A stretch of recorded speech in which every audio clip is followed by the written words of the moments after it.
Hi, welcome to Watch It Played. My name is Rodney Smith. In this video, we're going to learn the 2 to 4 player game New Dawn, published in North America by Stronghold Games. The Great War is over, but the Alliance now hangs by a thread, with the various races of the galaxy struggling to regain stability. You're going to need to explore and harvest resources from abandoned facilities on war-torn planets in order to restore power to your civilization, or fade into the shadows of the other members of the Alliance. So join me at the table and let's learn how to play. To set up, place the double-sided board in the center of the playing area with this side face up.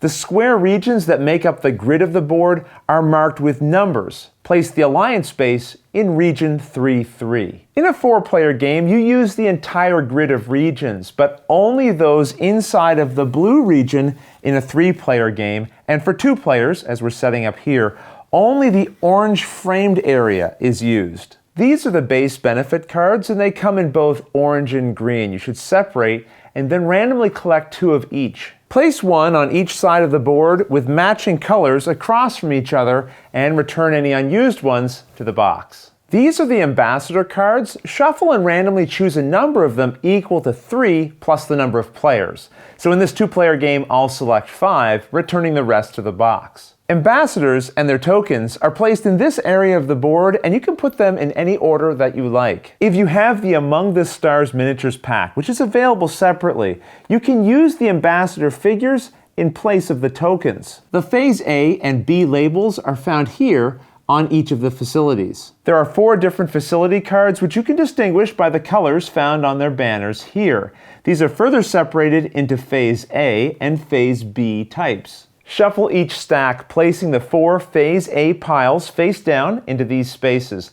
And you'll notice that the color banner here matches the color of the icon for the space the stack should go in. The Phase B piles you also place face down nearby. These are the Aid to the Alliance cards, which should be shuffled into a face down stack with 3 dealt face up near the board. Also nearby, place the Credits, Science, Military, +2 reroll, green die, and victory point tokens. You'll notice I've placed them all into glass jars. These don't come with the game, but I'm using them to help keep things organized. The dice are placed into this area, and the round token on space 1 of the round track, and the action token on space 1 of the action track. Each player selects one of the 8 possible races, taking its board, and you'll notice there are 3 tracks shown: economic, military, and science. Take 15 bases in the color of your choice and cover the track spaces. Now players each select and remove a single base from the leftmost position of one of the tracks to place on the Alliance base card. We'll learn about the benefits of this choice a little bit later, but for now, players also collect 4 of these mobile headquarters in their color, each placing 1 on the Alliance base, placing the other 3 onto their own player boards like this. Each player collects the 8 technology cards of their race, which you can identify by their backs, and then everyone can take a player aid card. And that's the setup. In New Dawn, players are exploring facilities, establishing bases on them, attempting to seize control of opponents' facilities, research technologies, and provide aid to the Alliance, all so that they can gain more victory points than their opponents. The game is played over 5 rounds, and each round is broken into 7 steps, starting with production. Here, each player receives resource tokens matching the symbols revealed on the 3 tracks of their player board. During the setup, this player placed a military base on the board, so they receive 1 military resource for this symbol. On a future round with more bases built, their board might look like this. And that means during the production step, they would instead collect 1 economy, 3 military, and 2 science tokens. In the next step, players draw facility cards in any combination they choose from these decks so that they have a total of 4 in hand. The symbols on the board remind you of the types of facilities that you'll find in each deck, either economy, science, military, or hostile. At the beginning of round 3, these stacks are returned to the box and replaced with the ones that we set aside for Phase B. Phase B covers rounds 3 to 5. But before drawing new facilities in round 3, players may choose to discard any they still have in their hand from Phase A. Step 3 of the round is called exploring a facility. In clockwise order, starting with the first player,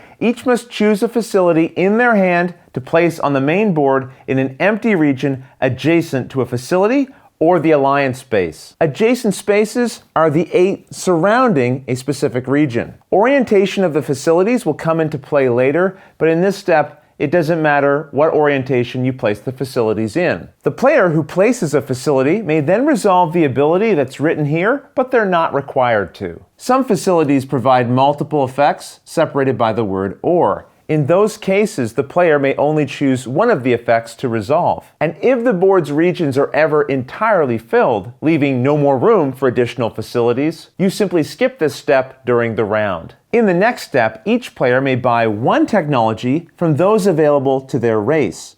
During rounds 1 and 2, you may only purchase Phase A technologies.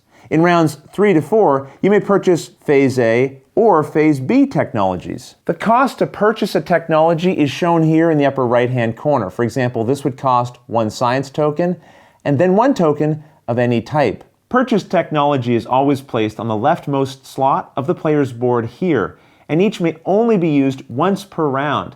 To show this, after using a technology, flip it face down. In the next step, each player in clockwise order may move one of their mobile headquarters, that's these structures here, currently in a region, to any facility on the main board or to the alliance base. Now this is important. The facility you move to does not have to be adjacent. It can be anywhere on the board, including locations already containing one or more mobile headquarters of any race. And we'll see the purpose of moving your headquarters in just a moment. Next is the action step. And in clockwise order, each player will take one action, but you keep going around and around the table until each player has taken a total of 3 actions. To help keep track of which actions are being taken, move this token accordingly.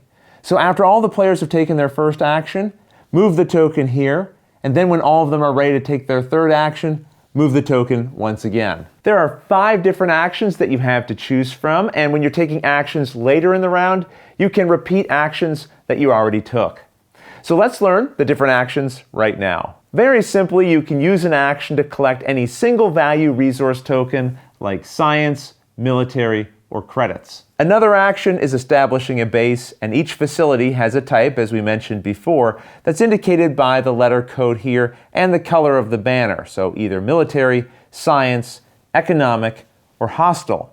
You may not use this action to establish a base on a hostile facility, but for the others, the player chooses a facility that does not currently have a base, but has at least one of their mobile headquarters on or adjacent to it. Remember, adjacency also includes diagonals, so this player has a mobile headquarters that could establish a base on this facility or on this one. You then pay the cost in credits that's shown here. So in this case, the player would have to pay 2 credits. You then take the leftmost base from the track that matches the facility's type, science in this case, and place it on that facility. This player now controls it. When a player puts a base on a facility, they may adjust the orientation of it or leave it as it was. Either way, note the green arrows that you find on that facility. In this case, one pointing in this direction and another in this direction. When setting up the game, we placed one base benefit card on each side of the board. A player establishing a base can choose to resolve any or all of the benefits that the arrows are currently pointing to. For example, this one says that the player would collect a green die token, like this, or pay 2 of any token type to gain 1 victory point token. Just keep in mind a player can choose not to resolve the benefits that they're owed. Another action is seizing control, which you can use to target any type of facility, including hostile or ones controlled by another player's base. The player performing this action must have a mobile headquarters on or adjacent to the target facility, making them the attacker, and if the facility is controlled by another player, that player becomes the defender. In some cases, there won't be a defender. Let's say the blue player wishes to seize control of this facility. The green player has a mobile headquarters here, but that's not a base, so this facility is not considered controlled yet. The attacker, blue in this case, first declares whether they intend to use any of the tokens they've collected by resolving and discarding them. We'll explain the benefit of tokens a little later in this video. Then the player rolls a yellow die for each of their mobile headquarters on the target facility and a white die for each they have on an adjacent facility. So if the blue player had a headquarters here, they could roll a white die. In this case they don't, so we'll remove this. If the total rolled is less than or equal to the base cost plus the victory points, the seize is unsuccessful. However, if the value rolled is higher, as it is in this case, then again the player removes the leftmost available base from their track matching the type of facility they're seizing, putting it under their control. Let's say instead the facility the blue player had targeted to seize control of had been this one, which is controlled by the other player. In that case, the attacker first and then the defender declare if they wish to use any tokens. Then the attacker rolls their dice just as before, resolving any tokens, and then the defender also rolls dice. A yellow die for their base, and one for each mobile headquarters on that facility, plus one white die for each mobile headquarters on adjacent spaces. Then the defender resolves any tokens they used. If the attacker's total is equal to or lower than the defender's total, the seize fails. Otherwise, it succeeds, and the defender must remove their base, returning it to the rightmost available spot on the appropriate track, while the attacker places their leftmost available base from that track. Anytime a seize is successful, whether it had a defender or not, the new controller may keep the base as it is or rotate the facility and choose to collect the appropriate base benefits as indicated by the green arrows. During the game, players may be instructed to collect tokens. Now, with the exception of victory point tokens, players may only have as many as they have available slots found here on their player board. If you would gain other tokens when all of the spaces are currently full, you can choose to discard some and replace them with the new ones. Let's go over the different token types. When used, this adds 2 to the final total when a player rolls dice. Each time this token is used, it allows a player to re-roll a single die that has already been rolled, but then the new result must be kept. When rolling dice, this token allows the player to roll an additional green die. This is a victory point token, and you can have any number of these, and they'll be added to the player's final score at the end of the game. Going back to the possible actions you can choose from, another option is using one of the face-up ambassadors by paying their indicated cost, if any. Once paid, place the ambassador's token on a facility of the player's choice. No more than 2 ambassadors can be on the same location at one time. You then perform that ambassador's ability, which is written here, and flip it over to show that it cannot be used again during this round. The exception to this is if a player's ability allows them to specifically use any ambassador. This would include those that have already been used. We'll look at player abilities a little bit later. The final action you may choose is buying a mobile headquarters, and the player may choose any of those remaining on their player board, paying the indicated cost beside it. For example, for this one it would cost 3 military and 2 credits. They then put the headquarters on any facility of the main board or on the Alliance base. They may then move any or all of their other mobile headquarters they already have on the board, again remembering that any mobile headquarters, when they move, can go to any facility, not just adjacent ones. So those are all of the options for actions, and once all of the players have taken any 3 of them, we then move to the final step, aiding the Alliance. These are the Alliance cards that we placed during the setup. Now, in clockwise order, each player may choose to pay the cost indicated here on any one of them, collecting it and then replacing it with a new one from the top of the Alliance deck. At the end of the game, you'll collect the victory points shown here for the aid that you gave to the Alliance, which is represented by the costs that you paid. After this step, the round ends and players reset any used ambassador cards, keeping their matching tokens in play. Also, any player technologies that were flipped over are flipped back face up, and the round token is advanced 1 space. Now, the player with the fewest bases on the board becomes the new first player for the next round. If there's a tie for fewest bases, the player seating closest to the current first player in clockwise order breaks the tie. If the current first player is in that tie, then the tie is broken and goes to the other player. The game is played over 5 rounds, and at the end of the 5th round, it's time to score the victory points. Each player will gain the victory points shown on facilities where they have a base. You also gain victory points for each fifth space that you revealed on any of the 3 tracks, as well as for each technology slot that you filled that provides victory points, for any mobile headquarters that you built, for aid to the Alliance cards, and for victory point tokens. The player with the most victory points wins, and if there's a tie, the player with the most bases wins, and if there's still a tie, the tied players share the victory.